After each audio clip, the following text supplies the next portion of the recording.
Dan Saudara, Pengadilan Tindak Pidana Korupsi Jakarta kembali melanjutkan sidang kasus korupsi yang menjerat mantan Mentan Syahrul Yassin Limpo. Agenda sidang kali ini mendengarkan keterangan saksi mahkota.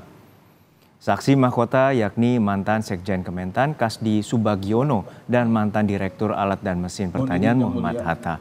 Keduanya juga merupakan terdakwa dalam kasus korupsi di Kementan. Ketiga terdakwa juga nanti akan dikonfrontir soal korupsi, pemerasan dan gratifikasi yang dilakukan politisi Partai Nasdem yang nilainya mencapai 44,5 miliar rupiah.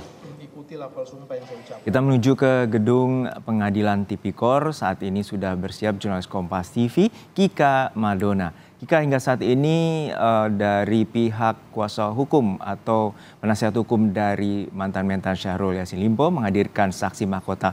Lalu seperti apa jalannya persidangan dan apa saja poin menarik terkait dengan kesaksian dari saksi mahkota? Ya, Juna dan juga saudara, jadi yang saat ini sedang berlangsung di ruang sidang Tipikor Jakarta ini adalah menggali keterangan dari saksi mahkota, di mana saksi mahkota ini merupakan para terdakwa yang hari ini dihadirkan dengan kapasitas sebagai saksi. Salah satunya yang saat ini sedang berlangsung adalah Kasdi Subagiono, di mana Kasdi Subagiono ini merupakan mantan sekjen dari Kementerian Pertanian. Tadi kami mendengar bahwa dari Hakim Ketua menanyakan kepada Kasdi Subagiono ada beberapa poin yang ditanyakan, diantaranya adalah mengenai mekanisme sharing. Jadi mekanisme sharing ini ada setelah sebelumnya ada pemenuhan dana operasional menteri, di mana dana operasional menteri ini setiap bulannya harus ada 100 juta rupiah. Nah, kalau dana tersebut tidak dapat terpenuhi, maka masing-masing dari eselon 1 diminta untuk kemudian patungan dengan nominal antara 50 sampai dengan 100 juta rupiah untuk memenuhi kebutuhan dari Menteri Pertanian Syahrul Yassin Limpo. Dan dari nominal tersebut, dari total 100 juta rupiah, 80%-nya masuk ke menteri, sementara 20%-nya dikelola oleh Biro Komunikasi, di mana untuk dana yang juga kemudian dikelola tersebut nantinya akan digunakan oleh masing-masing keluarga yang turut serta dalam perjalanan dinas. Jadi hari ini keterangan yang juga kemudian digali ini juga selain tadi bagaimana mekanisme pengumpulan dari dana-dana eselon 1, ini juga dari Hakim Ketua menanyakan terkait dengan perjalanan dinas fiktif. Tadi disampaikan oleh Kasdi ada beberapa negara yang dituju oleh Syahrul Yassin Limpo selama setahun terakhir, diantaranya adalah ke Roma, Italia, lalu juga ke Washington dan juga ke Arab Saudi. Di mana dari perjalanan-perjalanan ini memang ada anggaran resmi yang ditujukan kepada Syahrul Yassin Limpo dan juga istri. Namun pada saat perjalanan dinas tersebut, Syahrul Yassin Limpo diketahui membawa serta anggota keluarga lainnya, seperti misalnya putranya, lalu juga kemudian menantunya dan juga anak atau merupakan cucu dari Syahrul Yassin Limpo dan juga para asisten rumah tangganya. Ada orang-orang ini sebetulnya tidak di-cover dari dana resmi dari Kementerian Pertanian, sehingga untuk meng-covernya tadi juga kemudian disampaikan oleh Kasdi bahwa dana patungan dari eselon 1 inilah yang kemudian digunakan untuk membiayai perjalanan dinas dari anggota keluarga Syahrul Yassin Limpo yang pada saat itu turut serta untuk kemudian mengikuti perjalanan dinas di beberapa negara yang tadi kami sebutkan.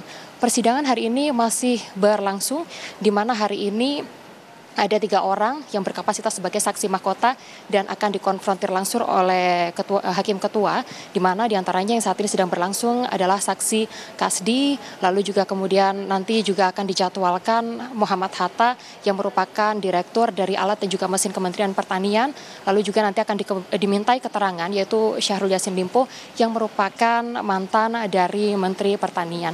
Ada poin menarik lainnya, Juno dan juga saudara, yang tadi juga kemudian ditanyakan bahwa pada saat perjalanan kasus ini berlangsung atau perkara ini berlangsung di tahun 2023, sebetulnya dari pihak Kementerian Pertanian sudah mengendus adanya KPK yang berupaya untuk kemudian melakukan penyidikan terhadap kasus ini. Namun ada instruksi yang tadi disampaikan oleh Syahrul Yassin Limpo kepada para bawahannya, diantaranya adalah untuk bisa menyampaikan kepada petugas KPK atau juga kemudian kepada para penyidik KPK untuk tidak memberikan informasi terlalu detail, melainkan hanya memberikan keterangan yang normatif-normatif saja.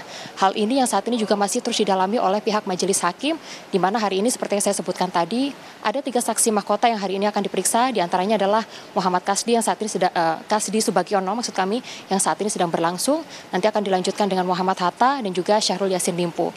Jika hari ini pemeriksaan ketiga saksi mahkota tidak dapat diselesaikan secara sepenuhnya atau keseluruhan, maka persidangan akan dilanjutkan pada hari Jumat mendatang.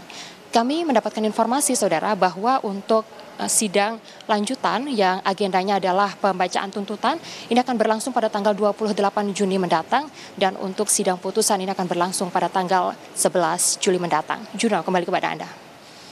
Baik, terima kasih atas laporan lengkap Anda, jurnalis Kompas TV, Kika Madona dari Pengadilan Tipikor Jakarta.